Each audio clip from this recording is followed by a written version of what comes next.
Hi, I'm Shane Sinclair. I work for Daimler Chrysler Commercial Vehicles. I sell Freightliner trucks.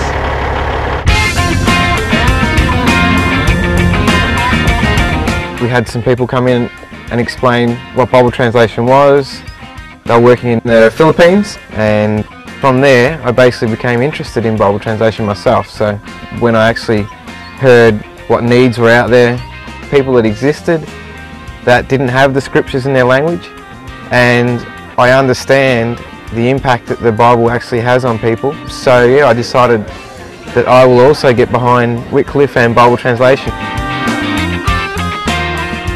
The trip to Vanuatu came about because there's people groups in the middle of the island where it's very unclear about what languages they speak, so I decided to investigate.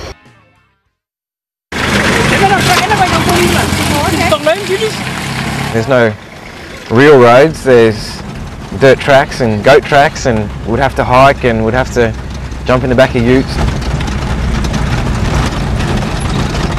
There's only two roads, this one and one other one, and the other one's worse. We basically drove to the end of the road, and it was about a 45 or 50-minute hike in. Yeah, so used to hear walking on concrete or flat paths, trying to walk across rocks and through rivers and things. It was just a matter of where you're going to put your feet. We're at Taloa in Vanuatu. It's green, it's warm, it's lush. We'll be basically hiking from this location pretty much every day, heading off into the mountains are behind us.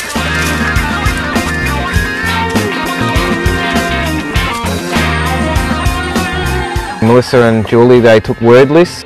They had a word list of a neighbouring language, and they'd basically ask, how do you say this, through a translator. And they would essentially find out whether the language was the same, how different it was, different words, totally different contexts.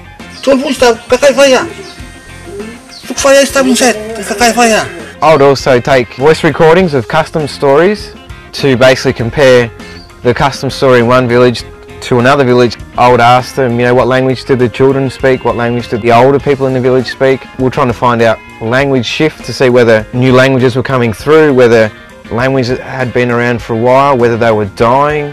We want to do a translation into a language that is strong and one that is going to continue on.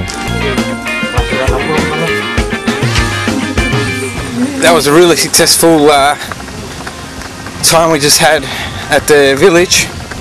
They really do need a translation of the Bible, and we found out that their language doesn't even exist apparently. There's a thing called the ethnologue, and it tells us of all the languages in the world, and the one we just went to, just back there up the road, it doesn't exist. How's that, eh? Okay, those mountains over there are the mountains we trekked into yesterday. Like, you look at that greenery, it's just like it's just jungle. Everything is so green. Like, and I'm hot. We've just finished language survey at the village, and we're heading down to another village down the hill. The village was called Island, where the pastor was saying we would love if we could have the scriptures in our language. They want it. Real people in a real place with real needs, asking me personally. It was pretty cool. I was like, yeah, I'd love to try and help. With the local people helping us, we're pretty confident that we got pretty good data. We're leaving tomorrow morning from Taloa, which has been our base for the last week and a bit. As you can see, there's the preparations for the going away ceremony, I suppose you'd call it, which we're going to have tonight. You call it brim. Brim? Yeah. Vanuatu brim. No, the house is not on fire. They're cooking left inside and lit a fire in the back corner. Oh, Jesus Christ,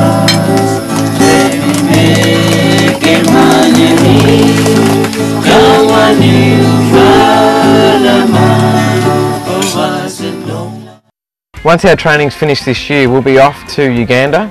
We'll be based in Entebbe, moving to the different villages, the different areas of Uganda. Once upon a time I wasn't a Christian. Getting the Bible really helped me to understand a lot of things about life. And I want people in the world to get to know God.